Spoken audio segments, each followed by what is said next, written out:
Hi, everyone. I'm Lorianne. I am that gal from Milton, Ontario, Canada, and I am with. I am that guy. I am Roy Miller from Dallas, Texas, and we'd like to welcome you to our Lift Your Story podcast.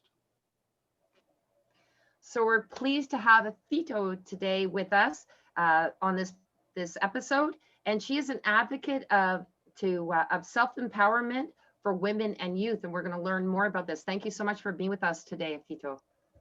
Absolutely, Lori and Roy. Thank you so much for having me. I am so glad to be here.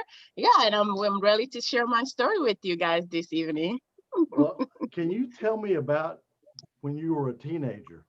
That's really pretty, that's a lot of interesting stuff there to me on your bio. Can you kind of go into that a little bit for us? Yeah. So let's take it back a little bit. 1985, I was born in a little village in the western coast of Africa. And I lived there for about 3 years, 4 years, and then my parents made the move to another country who housed refugees due to the civil war started. And in Africa, when there's a civil war, there's a civil war. Like, there's a civil. And as a little kid, I mean, 3, 4 years old, I really didn't know much what was happening. All I know is that my family had to flee my native town to another town just to survive. So about 10 years later, glad, for God willingly, we were able to migrate from a known Benin, which is a Western country, to United States of America to start a new life. Wow. You say you, as a teenager, people kind of, they didn't communicate with you. They kind of picked on you. They bullied you. They made fun of you. You know, Yes. thinking back on that, what kind of push did that give you to go to where you are today? To stand up for myself, really, to stand up for myself, because I feel like throughout my teenage years, all I really have to do is fight an empty battle because nobody listened to you. And being in high school, nobody cares. We all in it to battle these high school years. And all we want to do is, be somebody to notice us. But that was never the case. So really, three pivotal moments of my life, knowing that when I do grow up and have my 2 feet and I'm able to make my own decision, I want to support you and I want to support women. Those were the first step, a pivotal point of my life. Yes. I think So, that's really important. Sorry, no, right. go ahead. Go ahead, Lori. I was just thinking, and here's a story that you reminded me of about the empowerment of youth and women. I had a young lady when we moved. I moved so many times, but to this particular location, Mm-hmm. and she was brought up by her grandmother, Okay. but she also had a bit of a learning disability, and nobody wanted her around. And what was lovely is my daughter was probably about 6 and Mm-hmm. she was probably about 12, but we brought her in and we empowered her Yes. because just of that acceptance and what you're saying, you want the Yeah, acceptance. of course. And I didn't even realize just what a difference we made, but I'm still in touch with her. Yeah. And this is what amazes me about people like you that are doing that, because we don't realize even the smallest thing can empower somebody a lot. We Yes. think it's small, but it's big Yeah. to them. It's a big, big. I'm glad, Lori, that you were able to experience that, because then that opened your heart to many other possibility for people or anybody out there. Really, I'm very glad that you were able to experience that. That's very good. Hmm. Absolutely. So, Yeah. you're in your culture, when you came to the US, Hmm. could you speak English? No, I did not speak a word of English. Wow. What about your parents? Could they? No, because the funny thing is, in the my country where I was born, Togo, it's French country, French speaking country. Okay. So when you go to school, you learn transaction exchange are done in French, but right across the border is Ghana, which is English speak country. So it's not far from each other. But unfortunately, I only speak French in my native tongue, which is like Mina. So my parents speak French and our native tongue, Mina as well. So none of us speak English. So you can talk to Lori Ann. She speaks French. Oui, je parle Well, français. Don't give me any credit because you know what, Roy? I eat my French for English. I don't speak it anymore. I understand it, but I don't speak it. Yeah, yeah. That's what happened to my children too. They took French and up to grade 6, but they didn't use it. And I had almost forgotten it, but I went and moved back to Montreal, so it came back to me. Good for you. I think they're a certain age. Once you're a certain age, it just stays there. So when I went back at 18 and I spent a year bringing it back, Yeah, big difference. You it's know, hard. and to me, when you're, especially when you're a teenager, Of course, because, yeah. I mean, here you are. I mean, you're different. You're a stranger, and it's hard not to fit in school when Yes. you're one of the people from the city you're in. Yeah. And so and kids can be really cruel. Oh, yes. And so the fact that you were able to get through that, I'm sure it was very difficult. I can't Yeah. imagine how hard it would be. But Yeah. but you went on then, you kind of sounds like through that experience, you kind of found your passion. Yes. Would that be fair to say? It would definitely be fair to say. And that leads me to the second pivotal moment of my life is when I was able to finish high school. And back in high school, I wasn't good at anything, no activity, because I find it like, I don't need this. I just need to survive this. I just need to survive. So I find everything like not very connecting to a lot of things. So I survived and I graduated. I went to college. And then I started in higher education, college, university, where I was able to be a coach to students, students that just want to explore their dreams, the students that just want to hear, like, for you to listen to them, just even if you don't have to provide, constructive feedback, just listen to their dreams and hope, because you never know who will be a willing participant to really help these students out. So that was the second pivotal moment of my life to become an empowering, self-empowering coach, because that's how I was able to thrive. So you were basically a counselor. Yes. Exactly, right. So yes. And it's interesting that you say this because we've had a couple of people on that were in college now. They're working on their PhDs. Yeah. And that's their whole thing is they had some rough times growing up, and they speak about the people that listened to them, encouraged them. Yeah. And so they got their bachelor, they got their master's, are working on a PhD, and they're giving back. Yeah. In their schools. Right. As guiding people and helping people. So yeah. And I mean, I think that's incredible because Yes. if I don't know how long you've been here, but our education system in the United States needs a lot of work. It sure does. Been here 20 years. I'm still learning that. It's your opportunity. It's a very massive opportunity compared to other countries. Very, work hard, you'll be more successful. But it's a lot of work and dedication. So yes. Yeah. So the women and the youth that you empower, is there a specific group that that tends to gravitate towards you in this?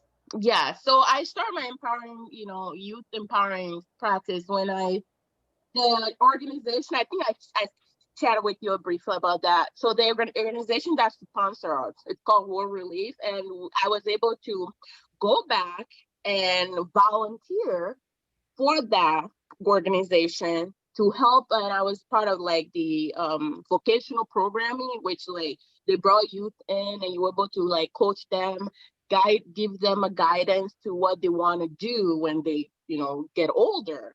So that would kind of place them in the right path, whether to go into like, recreational school or going to like a modern college or going to like whatever they want to do. It has to kind of align together. So one, you don't waste time. And second, you just, you're giving back and you're learning. And third, you get to be where you want to be when you grow up. So that's how I was able to incorporate that youth training into like, into an empowering coach through the nonprofit organization. Beautiful. Yeah. That's great. Yeah, we were speaking to that, Roy. I was saying that it's kind of interesting because I know that a lot of our guests Mhm. do have a very strong belief in a charity that they've Yeah. worked with. Yeah. Uh, we've had in the past, which was really big, was child trafficking. Oh, Um, so huge right now. it's just awful. And then, but there's Yeah. also this that you're talking about, world relief, and Mhm. having vocational programs and guidance to their future and where they want to Mhm. be, and Yeah. not forcing them to get into something that they don't want to be in, because if you Mhm. don't love it, you're not going to stay at it. Exactly. Exactly. And I wish that when we were in school, I wish we were teach like life lessons versus like classroom lessons. Well, no, but you're right. It would be nice to know about finances. Yes. It'd be nice to know, about like like like my wife. When she said she's growing up, she said, "Well, my mom, she wasn't that. I don't know how to clean house because my mom didn't really do like a lot of people do. My dad did most stuff, but we did Mhm. like we never had to participate. We never had to help. Right. When I grew up, we all had chores. Period. Right. Hmm. You had stuff you did before school. You had Yeah. stuff you did after school. Me too. Yes. So Yeah. And if you're and lucky, you get an allowance. yeah, Yeah. Right. It's there not like that. it's not a requirement, you know. But then again, that goes about teaching you about finances. Exactly. Yeah. Hmm. And so, yeah, you're right. You need some Hmm. actual Hmm. life experience to get you Yes. prepared. There's another thing Yes. too, though, about the finances. I got that, and I used to always buy my mother presents, and she used to get mad at me because that's what I Hmm. did with my allowance. But you got to save it. But she never sat me down and said, Hmm. "Hey, here's what we're gonna do. What we're Right. gonna do is I'm gonna give you 50 cents to buy me something, but the Right. rest of it, because I loved buying her stuff, the rest Right. of it you're gonna put in a bank account or give it to Right. me and I'll put it away for you." I Right. didn't have that. Uh, Mm-mm. and like you're saying about women and empowerment, because that's really big for me and youth. Um, as a young woman going through school, yes, we're bullied. A lot of us are. I was bullied. My daughter was bullied. Being a little bit overweight, being Mhm. different. We moved. Mhm. I moved 24 times, so I get your Right. moving thing. Mhm. To create that awareness that it's not you. Most of the Mhm. people bully you. It's them. Mhm. Yeah. They're insecure. Yeah. Yeah. It's a hard lesson to learn, but we learn it. Mhm. Yeah. But when you're being bullied, it's kind of hard to And I love think that that you're way. teaching. Mhm. Yeah. Yes. Yes. So So we need people like you to let them know that that's the thing. It's not you, right? So I love Yeah. what you're doing. Love it. Yes. Yes. Yes. It's amazing. Our one of the program that we have, because I partner with my best friend, and we have the educational program for youth. And pre-pandemic, we will do like a live workshop. We have like 50, youth and their mentor in one place at one time, and just the curiosity on their faces. You could tell who's really there to learn something. You could tell who's like still resistant, like, really, they're so cool. But I'm like, girls, only if you knew this night, you're gonna see a lot of headaches. And like, oh, you're gonna save a lot of headaches in the future. But we try to, bring in their curiosity and bring them in to really, hone in on what they're feeling and how they can use those feelings to work for them. So yes. do, Nice. do Yes. you work with a lot of single parent families? So right now I work with moms, whether they're single or not, because I those are my two passion for youth and has moms. That's kind of where I looked at, because I'm a 3-year old. My daughter is 3 years old. That's the third pivotal moment of my life for becoming a women empowerment coach. My daughter, raising a female. Because I know. Tell you my know daddy had 4. So it's just the little attitude in her right now. I'm like, but anyway, so my daughter is 3, so I figure like after you have kids, you kind of lose a little bit of yourself, because I went through it. You're like, okay, well, I have kids now. Then what? Everything become about them. Your spouse relied on you. You really let yourself go. I mean, honestly, like I feel like a lot of women that I've known and associate with, they're like, oh, okay, as long as my kids are happy, I'm happy. But What about the fire? What about the drive? You must have been you before you have this child, you know? Yes, you love them dearly, but what about you? So that's what I kind of like also help moms to really rediscover their passion. Like, what used to you? What was your interest? What was your hobbies? What brings you joy? Like dancing, bowling, I don't know, bicycling, I don't know, whatever it is, you gotta have something for yourself to your escape moment for yourself. So that's the other part where I focus on when it comes to empowering women and youth and moms. That's where I kind of thrive in. Well, I think it's pretty natural for parents. When they have kids, that's their focus. That's what they're concerned about. And and you do tend to kind of, well, later when they get Mhm. grown, I'll do this. You know what I mean? So, Right. and the fact that keeping them, hey, you gotta still take care of yourself. Yeah. You know, and so you Yeah. don't lose yourself in your kids. Exactly. Yeah. Yeah. And I'm not saying, you shouldn't love your kid. I love my dearly. I don't know what I would do without her.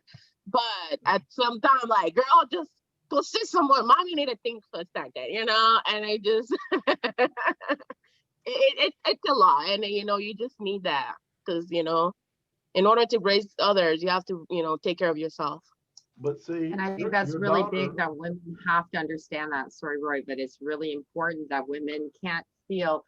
People will say, well, your feelings, you're selfish thinking that. Yeah. No, Yeah. you're not. If you're Hmm. not at your best, you will not be at your best with your children or anyone else out there. Right. Right. Right. You need time for yourself. yeah, Yeah. You love them to death, Yeah. yes, Yeah. but you can't consume yourself around them or else you lose No. yourself. I but witnessed my own mom going through that, having three girls, me and my sisters. You know, she's a sales woman. She will go to the market morning till dawn. She come back, take care of us, and do it repeatedly every day for the last, I don't know, 30 years. And I'm like, Mom, like, when are you gonna like do something? What do you like to do? What do you want? Well, now we're all grown up. Now what?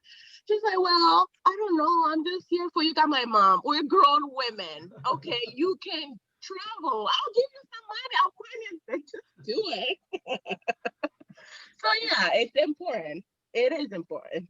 well, your daughter is in a unique position because based on what you went through growing up, and Hmm. then what you're doing now, she's going to reap the benefit of that Yeah. from now till she's grown. You're Yes. going to have all that positive influence on her, Yes. Yes. you Yes. know. So she will be empowered when she's in the first grade. Hmm. Yes, that will be my life fulfilled dream. That's it. That's the outcome I want. The Yeah, fulfillment of knowing that I made a difference in one person's life, maybe more, but just one person. yeah, yeah. Yeah. So the kids you work with, Also, kind of, what do you do with them? So the kids I work with, I have one for 6 months now. I just like a Zoom call where we get together. We go over we'll go over any computer training that they might need or any self help they might need, and or way to communicate it within their local community, because these are kids, refugee kids too. As a refugee kid, a lot of things are unknown. We have the opportunity at our disposition, but we don't know how to reach those resources, connect with the people we need to connect with. So it's kind of my job to direct and inform these kids that, look, you just got to speak up, because if I learn anything, you have to speak up. You have to speak, because if you don't, then nobody know what you're going through, what you need, So that's what I set out to do with the kids that I mentor. So yeah, so like, do you have like say male people that mentor male kids? Mm-hmm. Like father figure, role model. Mm-hmm. To get those kids because there are kids out there that really want that and need that. Mm-hmm. And Yes. a lot of times for moms, Mm-hmm. it's hard. It's hard to find those people. It's hard to find Yes. people you would trust with your child with all Yes. the stuff that's going on nowadays. Yes. Mm-hmm. So Yes, that is so true. That's why our program for the youth, Girl project, we call it. It's just for the girls for now. I know a lot of men are like, what about the male? I'm like, yes, we were working on it, but we got we really have to win the mom. It's not just, it's not just the teenagers that we want to approach with this and see that, like help them figure out, give them some kind of clarity. It's the mom too. It's like, why do I need to trust you with my kid? Show what is it for me? And it's our job to say, look, we're avoiding years of, depression, anxiety, loneliness, whatever might reduce any of those negative impact in your kid life later is what we're doing. We're not doctor, we're not nothing, we're not medical professional, but we're saying, like, with the good advice and a really good someone to guide you, be that cheerleader that you need. That's a very positive reinforcement. That's years of, less feeling less, overwhelmed, years of reducing anxiety, because we just need that. We're human. We need other people's support. Yeah. Well, and your kids, when they're growing up, they see you, what you do, and to them, that's what's normal. That's what they emulate. Yes. And so Exactly. if you're going through some bad stuff, Mm-hmm. they see that, then they are likely to have the same issue. Right. Right. And I'm here to break that cycle, break that generation cycle. Like it's no longer, because I have a very old, I call them old folks. My parents are very old traditions. They're like, you can't change their mind for nothing. For nothing. They're older folks. And I'm like, look, they're sometimes ask me, what is it, this women helping group thing you do? I'm like, look, father and mother, this is me talking to other kids like I was when I was young. I want them to feel that they're loved and, someone is always have their back. I want them to feel like their thoughts matter, their self-confidence, they build on that, to be strong for themselves. And when you kind of break it down like that for them, they're like, oh, okay. So are you like a teacher? I'm just like, it's a whole conversation.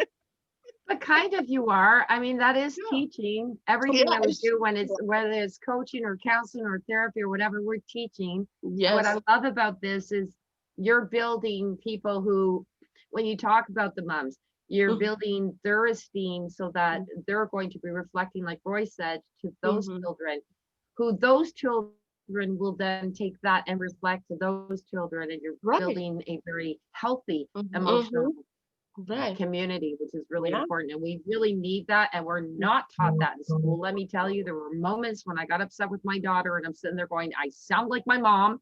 Sorry, mom. Not true. And here it was, really, I was frustrated with myself. She goes, Mom, I told Roy this story. I need a red t-shirt this morning because it's red t-shirt day. You couldn't tell me that a week ago when you found out. Yeah. I get frustrated with her. Believe it or not, my frustration was not with her. With my feeling that I should have had a red t-shirt somewhere for her that morning. Yeah, because you're like Mary Poppins, right? You just have things in your bag. But I transferred it on her, my feelings, instead of stopping 3 seconds, taking a breath and going, this happens. Yes. And then I went out to the store, dropped her off at school, went out to the store, got her a red t-shirt, dropped it off back to school. So now I should have just thought about that's the solution before I got upset with her. But we don't, because in everyday life, but nobody teaches us how to deal with those situations.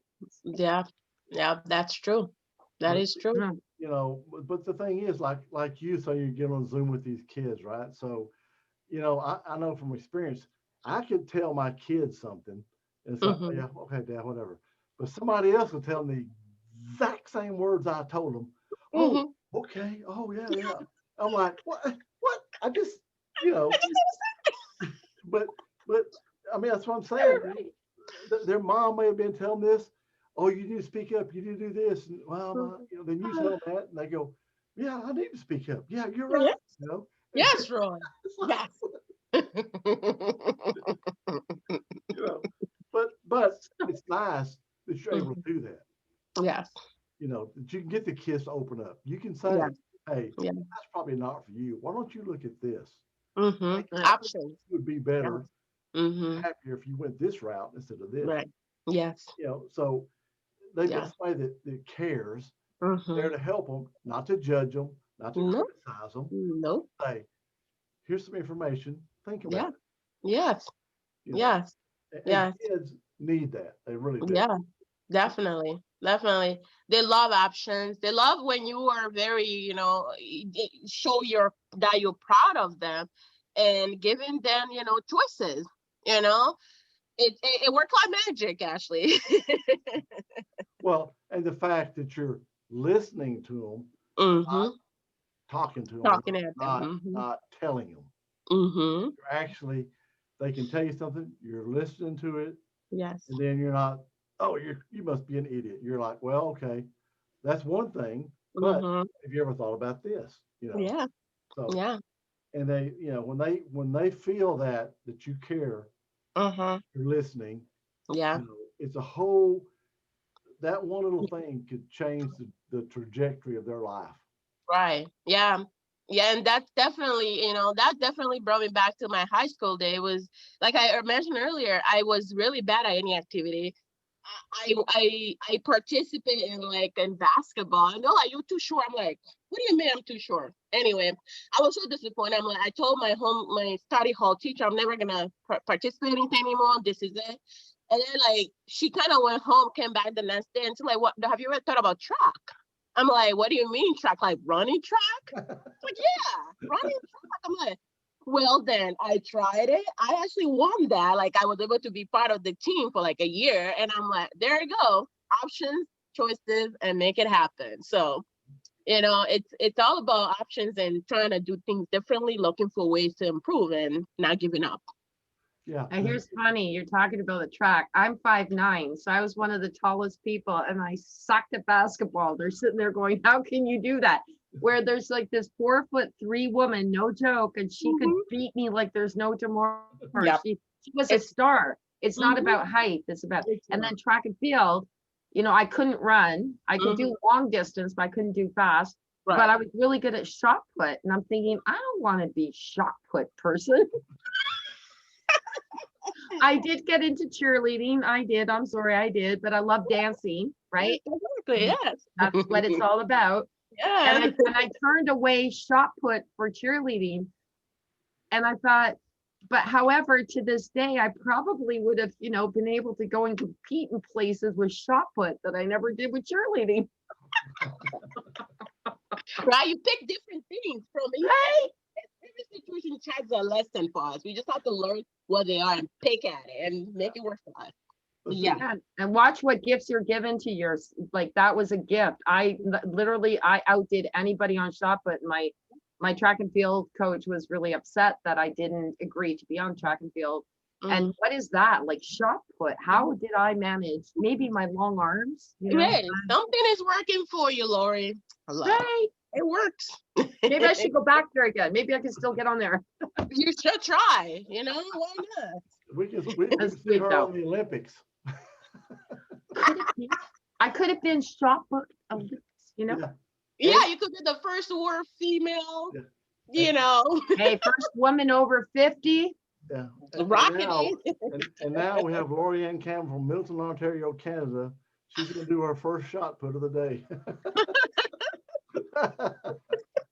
It's never too late though, and you know that, Afito. Never. Yeah. Never No. too late. I hate when people say it's too late for me. No, it's not. No, it's not. No. You're gonna go through the years regardless, so you might as well do Exactly. something you enjoy. Exactly. I've Yeah. seen women in their 80s start Mhm. working out and Yeah. becoming fully muscular. And I'm going, Yes, girl. Yes. you can do it Yes. if you Yeah. want. Yeah, if you want. Yes. So, Frito, how can our people reach out to you? So right now, since I'm on Instagram and I'm on Facebook, I'm just involved in a lot of social media. That's all. I don't have an official website, but I've been I connect with my clients and community via social media. So, how do they reach you? It's just Afito CCC. So that handle at Afito CCC. Okay. Yeah, that's it. Great. Like that. Yeah. Yes. Yeah. So yeah, and I'll be, yeah, it's just a year with everything happening now. I'm really trying to just support as many moms and youth as much as I can. So, teaching them about what brought me my trait and my skill that I gather along the way, which is resilience, a mindset, and be able to empower and overcome. So those are my top, my very honorable traits that I very admire, and that's why I teach. Yes. I can see those are your superpowers for sure. Yes, they are, Troy. Yes, they are. So I I told have, my daughter, power, stronger, power, stronger. there you go. There's the name of your book. So this is my final thing, because I know we're at the top of the hour, but it sounds like you've got a really good story. And of course, we always say write a book, but really you should write a book. And if you do, and I hate the word should, but it'd be a really good idea for you to write a book. And if you do, get back to us in 6 months and get back on a podcast. Tell us that you have that book called Stronger Afito CCC Superpowers. Hey, Lorianne, you need to put her in touch with Lou. She needs her action figure. Yes. No, seriously. Okay.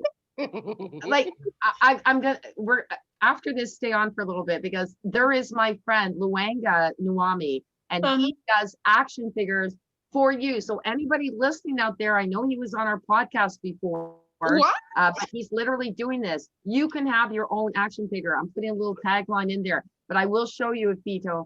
You really need one of these. Okay. Lorianne has one. She can show you hers. I need this. Okay. And they're all handmade, and they're cardboard, so they're environmentally friendly too, which is what I love as well. That's And they do move, but yes. That's awesome. I can't wait to see this. Yes. Perfect. Yes.